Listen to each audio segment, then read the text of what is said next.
Hi guys, I'm Strite, and welcome to part 2 of my Worlds Adrift closed beta player guide series. Today I'm going to be taking you through basic inventory management and the character profile screen, equipping items, and the hotbar as well. So to start with, you want to press tab to bring up your inventory. Now here in the inventory, you've got two options. You've got inventory and you've got stash. Now stash is for things that you got with the founder packs. So in this case, the cloth scarf of Kapulka. If you bought the founder packs, one founder pack that contains that.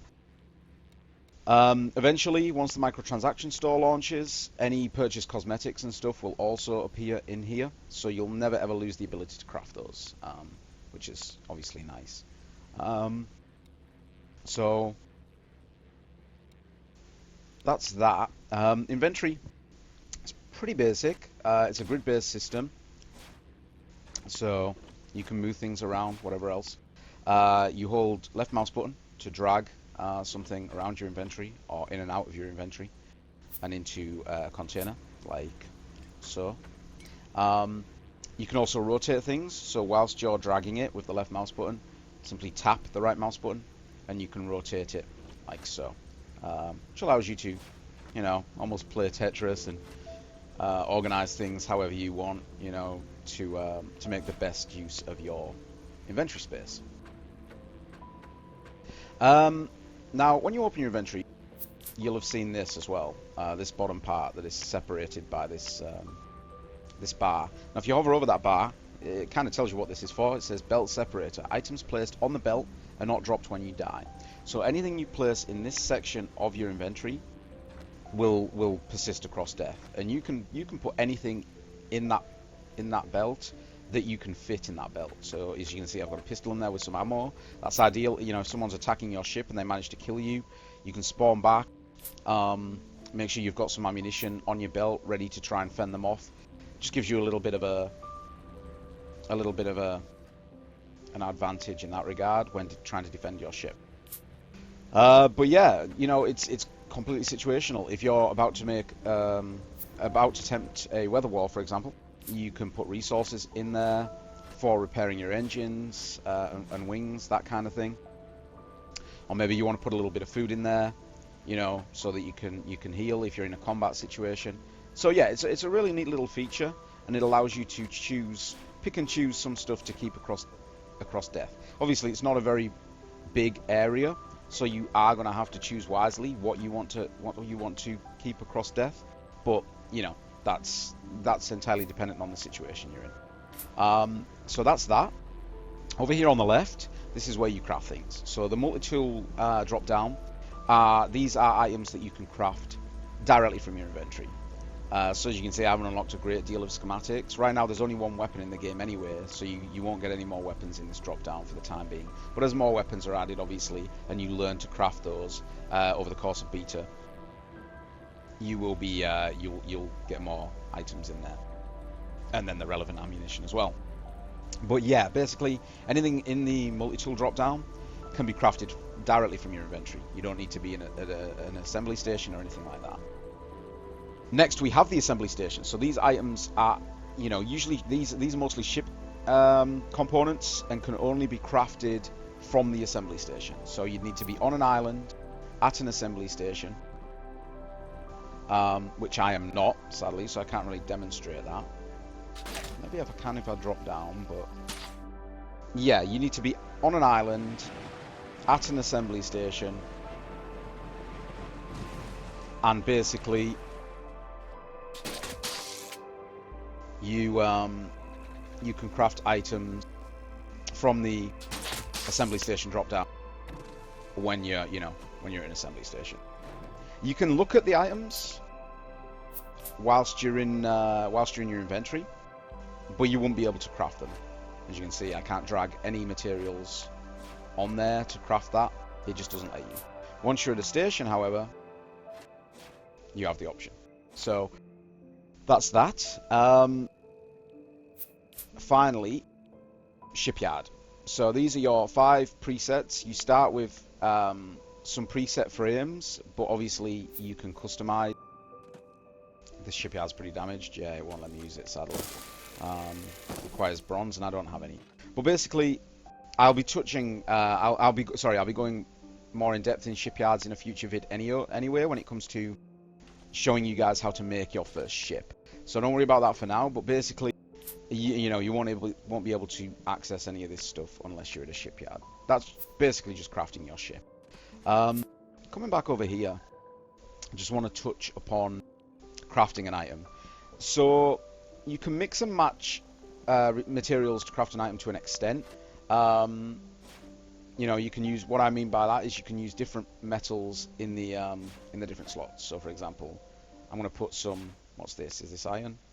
It is. I'm going to put some iron in there, but I don't have enough iron to do the flagpole as well. So what I'm going to do is I'm going to do nickel. As you can see, so I can use two different metals and different woods or whatever, you know, on the different slots. What you can't do though is mix and match two different types of metal on the same slot. So I've got 10 silver here, try and put it in there. You can't. You can only add the same material. So I need more silver to fill up that stack, to fill up that slot. So that's the basics there. Your character screen. Looks like my character portrait's bugged out a little bit. But anyway, in here, this is where you can basically equip and unequip clothing. I don't have a glider yet, but once you have a glider, it'll go into one of these gear slots. The glider is the only piece of gear in the game right now, but more will be coming over the course of beta. We don't know what they are yet, but you know, clearly there are 3 slots, so there's more planned, and you'll be able to kind of pick and choose your loadout, what you kind of, you know, what you want.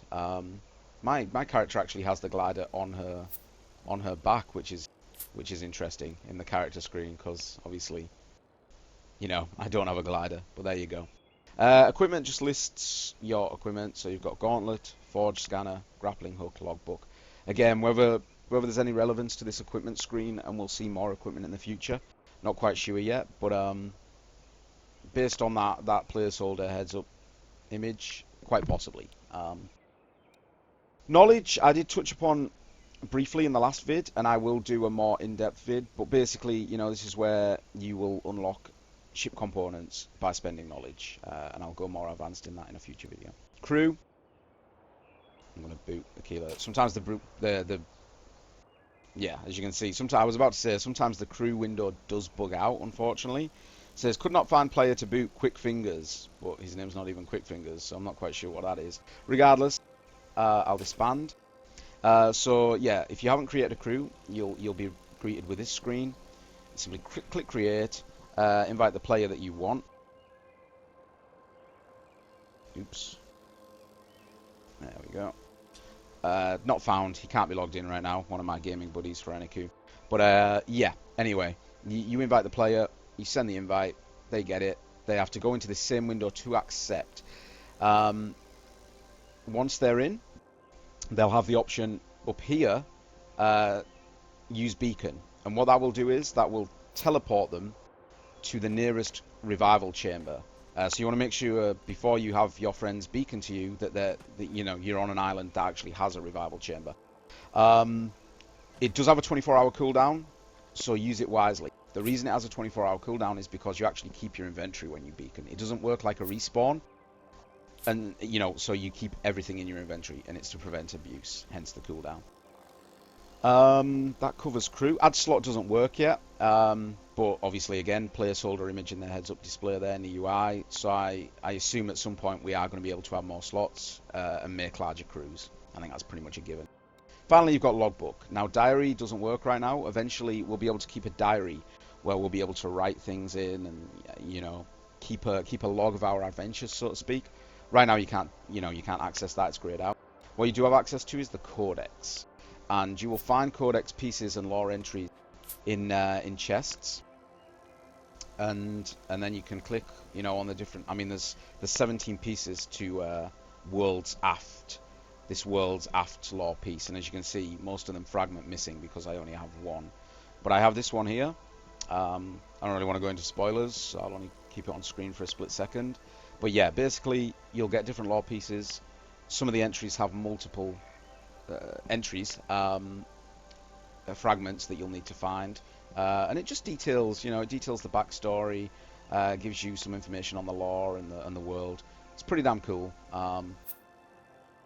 But yeah, that about covers the inventory, I think, guys. I'm gonna just go over here and open this chest, since I didn't really. I should have covered chests in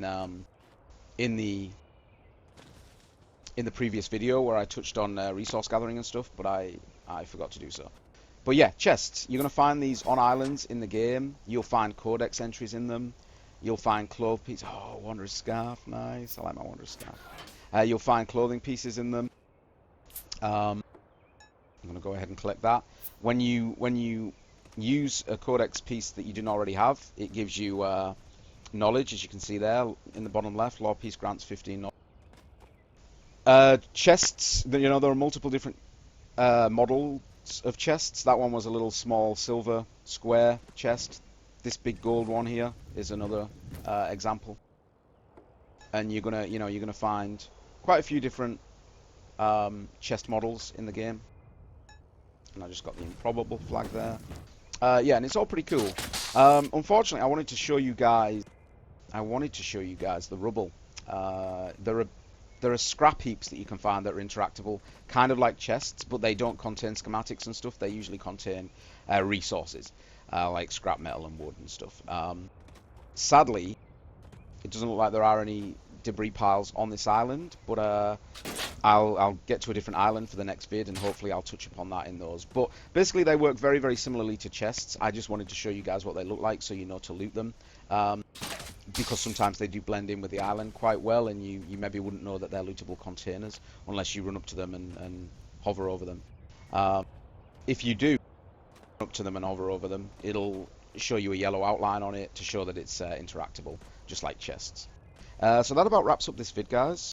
I'm keeping the parts quite short because when I made my Alpha 5 player guide series, the 3-parter, which is on my channel as well, I made the mistake of making like each part a good 30-40 minutes long, and whilst the vids were well received for the most part, I did have some comments on them from people saying maybe in future, next time I do a guide, make the parts a little bit shorter. So that's why I'm breaking this up into bite-sized pieces, trying to keep each part under 10 minutes or so.